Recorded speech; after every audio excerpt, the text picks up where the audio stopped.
اللهم صل على الحبيب محمد يا رب صل عليه وسلم.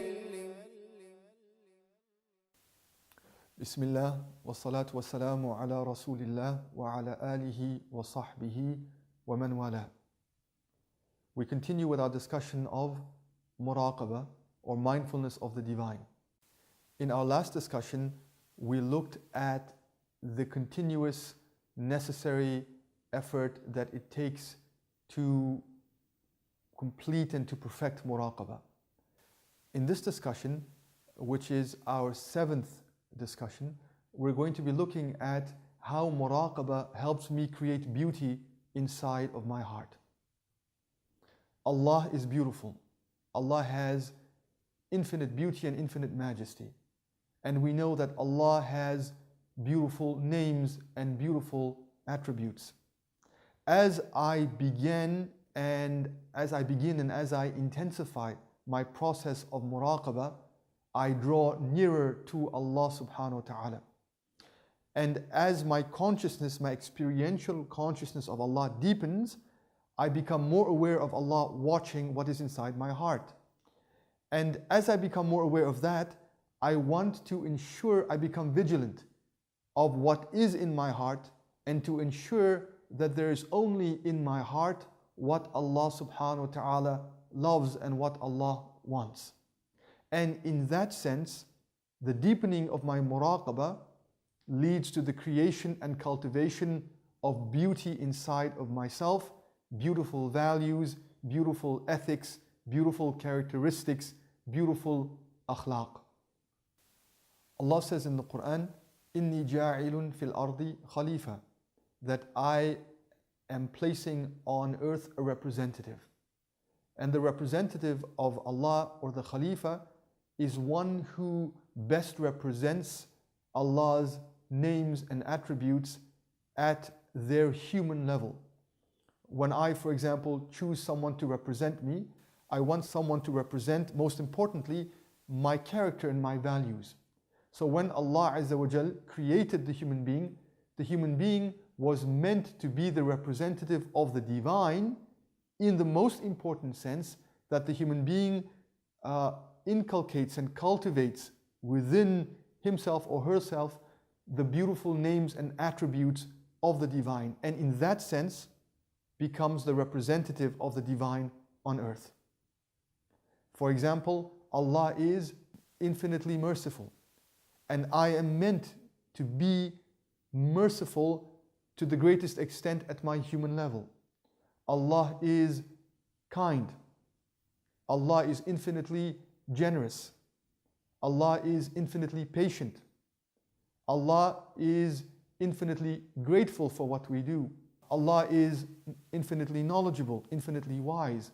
So at my level, at the level of my heart, my khuluq, which is the inner image of my heart, I am meant to be the representative of the divine by mirroring those values at my human level.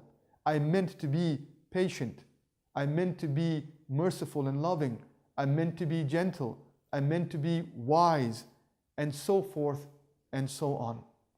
Through the process of muraqabah and being aware of Allah, I will therefore naturally develop beauty inside of me and cultivate that in order to become, in the most real sense, Allah's representative on this earth.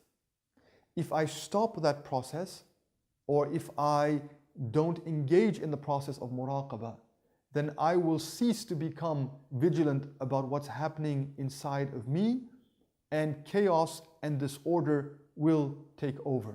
One story comes to mind. We were traveling with our teacher, and we were walking on a promenade, and to the right and left there used to be very beautiful imperial gardens that the ruler and the sovereign would maintain. These days there's just a walkway where tourists walk through with tourists and families, and on either side there's a garden no more. There are only weeds and shrubs and foliage. And I remember my teacher walking off the path onto that garden, now garden bed of weeds and shrubs, and turning to us and saying, this used to be a garden. This used to be a garden. But now look at what it has become. And it's become this bed of weeds because of the law of entropy. And in the natural world, the law of entropy says that in any closed system, unless external work is being done to order and organize and keep that system functioning properly and in harmony, unless work is being done, that system is going to naturally devolve into disorder, disorganization, and chaos. And that is the natural state of things, that the state of things is a state of entropy. And then our teacher said, and like it is inside our hearts, in the spiritual system of our hearts, unless we are constantly aware of what is happening in our hearts and taking the effort and making the struggle to order that and organize that and harmonize that with the divine will, natural entropy will take over within ourselves, and we will find ourselves disordered and disorganized inside. And that is a type of spiritual drift, where if we're not conscientious of what's happening inside of our qulub, inside of our hearts, then days would go by, or weeks or months, and suddenly we surprise ourselves at what we think, at what we feel, at what we say, at what we do, as though we are two different people, simply because I have let the natural state of entropy take over. And if I take a passive attitude or a bystander attitude towards my heart, it will naturally become more chaotic and more disorganized. And thus it is that muraqabah, struggling to maintain that state of muraqabah, that experiential awareness that Allah subhanahu wa ta'ala is watching me, will naturally make me vigilant of what is inside of my heart, and will cause me to ensure that I cultivate in me a beautiful garden of divine values and divine attributes at my human level. And the more intense and the more focused the muraqabah, the more the cultivation of all that is beautiful and noble and ethical and moral. And the more I discard that effort of muraqabah, the greater the moral and spiritual entropy that will take over my heart, and the less I will have inside of me of beautiful values and beautiful norms. May Allah strengthen me to continue in the process of muraqabah and to develop that vigilance in me of Allah subhanahu wa ta'ala's gaze on me, and therefore to develop the most beautiful ethics and values and virtues that are reflections of His names and attributes, and to develop that at my human level. وصلى اللهم وسلم وبارك على سيدنا محمد وعلى آله المختار.